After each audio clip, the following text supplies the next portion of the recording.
হয় চাওক আচলতে কুমাৰ ভাস্কৰ বৰ্মাৰ দিনৰে পৰা চলি অহা সগৌৰৱে চলি থকা এই যে সৰ্থেবাৰীৰ ঐতিহ্যমণ্ডিত কুটিৰ শিল্প হস্তশিল্প কাঁহ শিল্প এই কাঁহ শিল্প এতিয়া গভীৰ সংকটত আমি পুনৰ কৈছোঁ যে আচলতে এই যে কাঁহ শিল্পৰ দুটা কথাই আচলতে গভীৰ সংকট নমাই আনিছে।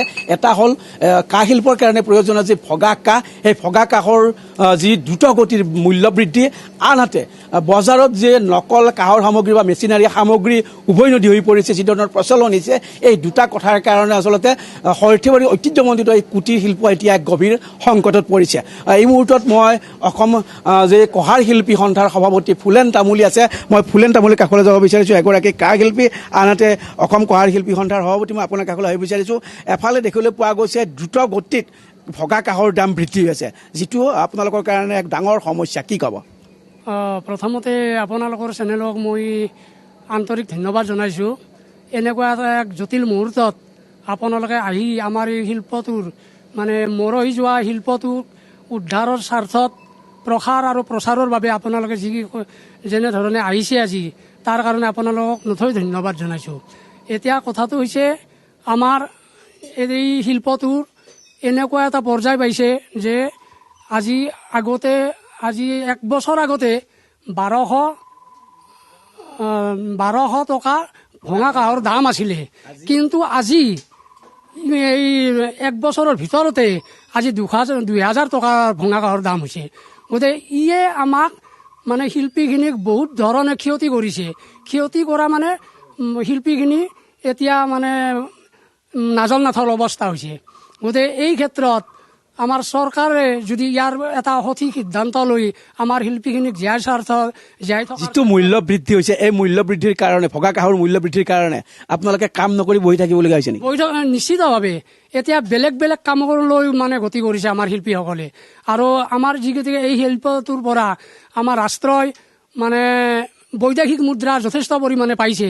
গতিকে ইয়াত চৰকাৰে যথেষ্ট গুৰুত্ব দিব লগা কথা আছে ভঙা কাঁহৰ ক্ষেত্ৰত, দাম বৃদ্ধিৰ ক্ষেত্ৰত। আৰু যদি ভঙা কাঁহটোৰ যদি আমাক যদি যোগান ধৰে, তেতিয়া আমাৰ বহুত মানে এই সমস্যাৰ পৰা আমাৰ শিল্পীখিনিয়ে মুক্তি পায়। এফালে ভগা কাঁহৰ আপোনালোকৰ ভয়ংকৰ এক সমস্যা, যাৰ কাৰণে বজাৰত এই সামগ্ৰীৰ বহু দাম হৈ গৈছে, কিনিবলৈ মানুহৰ অসুবিধা হৈছে। আনফালে বজাৰত দেখিবলৈ পোৱা গৈছে বহিৰাজ্যৰ পৰা অহা নকল কিছুমান পিতলৰ সামগ্ৰী, যিবিলাক কাঁহৰ সামগ্ৰী বুলি কৈয়ে বজাৰত বিক্ৰী কৰে, আৰু সেইটোৱে আপোনালোকৰ কিছু সমস্যা কৰিছে বুলি কোৱা হয়, কি ক'ব? হয়, সেইটো হয়। এতিয়া কথা হৈছে কি, আমাৰ মানে চাৰিওফালৰ পৰা অক্টোবছৰ দৰে মানে মেৰিয়াই ধৰিছে। এতিয়া উপায়বিহীন অৱস্থা হৈছে শিল্পীসকলৰ। এইফালেতো ভঙা কাঁহৰ দাম ঊৰ্ধ্বগামী হৈছে আকাশলংঘী। এতিয়া বজাৰত এনেকুৱা ধৰণে নকল সামগ্ৰী আহিছে আমাৰ মানে প্ৰতীকটো লৈ পেলাই, যে আমি তাত মানে কোনো পাত্তা নোপোৱা হৈছোঁ, যাৰ ফলত নেকি আমাৰ শিল্পটো ধ্বংসৰ মুখলৈ গতি কৰিছে। যদি এনেকুৱা ধ্বংসলৈ গতি কৰে, তেতিয়া আমাৰ শিল্পীসকলৰ হাঁহ নচৰা এটা অৱস্থা হৈছে। মুখ্যমন্ত্ৰীয়ে কিন্তু এটা ইতিবাচক পদক্ষেপ লোৱাৰ কথা কৈছে, কি ক'ব? মুখ্যমন্ত্ৰীয়ে কি আহ্বান জনাব? মুখ্যমন্ত্ৰীয়ে মানে নিৰ্বাচনী প্ৰচাৰ সভাতো এটা কথা কৈছিলে আমাৰ এই শিল্পটোক উদ্ধাৰৰ স্বাৰ্থত। গতিকে তেখেতে এটা গুৰুত্ব প্ৰদান কৰিব বুলি আমাৰ মনে ধৰে, কাৰণ তেখেতে যিখিনি কয় সেইখিনি কাৰ্যক্ষেত্ৰত তাৰমানে ৰূপায়ণ কৰে।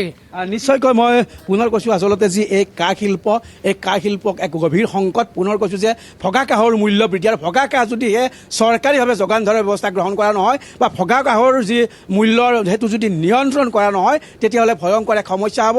আনহাতে যদিহে যি এই নকল সামগ্ৰী বা যি পিতলৰ সামগ্ৰী, কাঁহৰ সামগ্ৰী বুলি বিক্ৰী কৰি থকা হৈছে, তাৰ ক্ষেত্ৰত যদি নিয়ন্ত্ৰণ কৰা নহয়, সেয়া ভয়ংকৰ সমস্যা হ'ব। হয়, নকুল তালুকদাৰ, আপোনাক এই মুহূৰ্তত ধন্যবাদ জ্ঞাপন কৰিছোঁ।